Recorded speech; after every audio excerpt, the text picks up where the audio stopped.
Hello friends, welcome back to our YouTube channel. Financial year खत्म हो रहा है और नया फाइनेंशियल ईयर शुरू हो रहा है। तो हमने एक वीडियो बनाई है फाइनेंशियल ईयर को कैसे शुरू किया जाए। फाइनेंशियल ईयर की पहले दिन से आप किन एक्टिविटीज पर फोकस करें जिससे कि आप फाइनेंशियली इंडिपेंडेंट बनने की राह में आगे बढ़ सकें। तो चलिए वीडियो को शुरू करते हैं। How to start the financial year. क्या करें फाइनेंशियल ईयर की शुरुआत में। Financial year starts on 1 April and it is pretty obvious कि भाई हम पूरे साल लिटिल स्ट्रेस्ड रहना चाहते हैं। हम लिटिल स्ट्रेस्ड होते हैं और हमें अगर पूरे साल वैसे ही स्ट्रेस फ्री रहना है तो हमें अपने फाइनेंशियल ईयर की स्टार्टिंग अच्छे से करनी होगी। हमें अपने फाइनेंसेस को अच्छे से रिव्यू करना होगा, मैनेज करना होगा। तो this financial review will help you to assess how you have managed your finances last year and where you stand today। आपने पिछले सालों में अपने फाइनेंसेस को कैसे मैनेज करके आज आप कहां पर पहुंच चुके हैं। हर कोई आज के टाइम में फाइनेंशियली इंडिपेंडेंट बनना चाहता है, जितना जल्दी हो सके उतना। क्यों? जिससे कि वो जल्दी ही अपने अगर जॉब में उसको ज्यादा स्ट्रेस है तो जॉब को छोड़ सके और साथ के साथ अपना कोई भी काम कर सके, अपने आप को फाइनेंशियली इंडिपेंडेंट फील कर सके। तो किन एक्टिविटीज पर फोकस करने की जरूरत है? सबसे पहला और सबसे इंपॉर्टेंट, अपना मंथली बजट बनाइए। अगर आपने पिछले साल नहीं बनाया है तो इस साल से हैबिट डालिए कि अपना बजट बनाना है आपको। बजट बनाने में क्या करना है? आपको अपने पैसे को नीड्स, वांट्स, डिजायर में अलोकेट करना है। एक बहुत ही जनरल रूल है बजट बनाने का, 50-30-20 rule, which states that you should spend up to 50% of your after tax income on needs and obligations। जैसे कि रेंट, बच्चे की ट्यूशन फीस, बच्चे की स्कूल फीस, ये सारी चीजें नीड्स से ऑब्लिगेशंस हैं।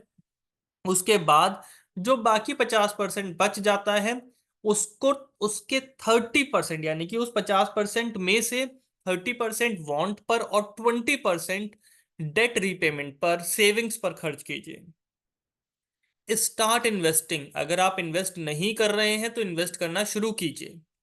और अगर आप ऑलरेडी इन्वेस्ट कर रहे हैं तो अपने जो इन्वेस्टमेंट्स कर रहे हैं उस पैसे को, उस इन्वेस्टमेंट के अमाउंट को बढ़ाइए। क्योंकि क्या होता है कि सैलरी तो बढ़ जाती है पर साथ के साथ इन्वेस्टमेंट नहीं बढ़ पाता, जिससे आप फाइनेंशियली अपने फाइनेंशियल गोल में पीछे रह जाते हैं।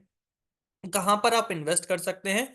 म्यूचुअल फंड्स में, एसआईपी के थ्रू, पीपीएफ, ईपीएफ में वॉलेंट्री कंट्रीब्यूशन भी कर सकते हैं, एनपीएस, ईएलएसएस फंड्स और अदर इन्वेस्टमेंट ऑप्शंस। हमने ईपीएफ और एनपीएस पर वीडियोस बनाई हैं, ईएलएसएस पर भी वीडियो बनाई है, सेपरेट वीडियोस हैं। हम उनके लिंक डिस्क्रिप्शन में डाल देंगे, आई बटन में डाल देंगे, वहां पर जाकर के आप देख सकते हैं कैसे आप एनपीएस, ईपीएफ, ईएलएसएस फंड्स में इन्वेस्ट करके अपने रिटर्न को मैक्सिमाइज कर सकते हैं। एक बहुत ही इंपॉर्टेंट बात हमको ध्यान रखनी है कि आप जो इन्वेस्टमेंट टैक्स सेविंग के लिए करें उनका फोकस सिर्फ टैक्स सेविंग तक ही लिमिटेड ना रखें, बल्कि वेल्थ क्रिएशन पर भी रखें। ऐसे फंड्स चूज करें जो आपको दोनों ही चीजों में मदद करें, tax saving as well as wealth creation. अपने फाइनेंशियल गोल्स को रिव्यू करिए। अगर उनका प्राइस बढ़ चुका है, यानी कि मान लीजिए आप गाड़ी खरीदना चाहते हो और आपने गाड़ी खरीदने के लिए 3 साल का टाइम होराइजन रखा है और आज 1 साल हुआ है और आप देख रहे हैं कि उस गाड़ी को, जिस गाड़ी को आप खरीदना चाहते हैं, उसके प्राइस बढ़ चुके हैं, तो उस हिसाब से जो पैसा आप इन्वेस्ट कर रहे हैं, सेव कर रहे हैं गाड़ी के लिए, उसको बढ़ाइए, जिससे कि आपके गोल्स एक्सपेंसिव ना हो जाए और ऐसा नहीं हो कि आप अपने गोल्स को अचीव नहीं कर पाए।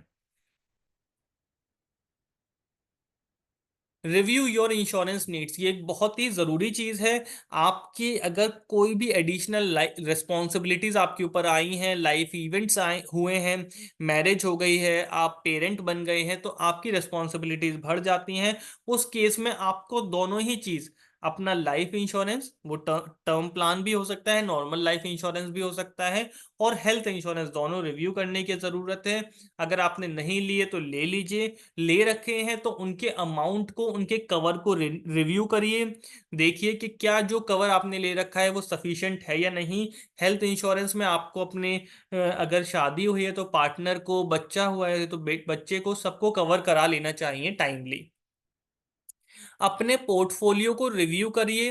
असेट एलोकेशन जो आपने इनिशियली अपने पोर्टफोलियो में सोची थी, अगर वो डिस्टर्ब हो गई है, आपने सोचा था कि हम अपना 75% पैसा इक्विटी में रखेंगे, तो इक्विटी में अगर वो कम रह गया है या बहुत ज्यादा हो गया है तो उसको रिव्यू करिए, रिव्यू करके रीबैलेंस कीजिए, जिससे कि आप अपने फाइनेंशियल गोल में पीछे नहीं रह जाएं। One must review their portfolio and rebalance if there is considerable change. Investing for the long term is key to wealth creation, but that does not mean कि आप इन्वेस्ट करें और भूल जाएं। अपना पोर्टफोलियो का पीरियोडिक रिव्यू करना बहुत जरूरी है। Reviewing the portfolio will help you understand what funds have outperformed, which have performed as per expectation and which have been underperformers. ये एक हमारी छोटी सी वीडियो थी कि आपको फाइनेंशियल ईयर स्टार्ट होने पर क्या करना चाहिए। आप हमारे चैनल @पर्सनल टैक्स को सब्सक्राइब कीजिए। हमारी वीडियोस में कमेंट करके बताइए कि आप हमसे और किन टॉपिक्स के ऊपर वीडियोस चाहते हैं। Thank you very much.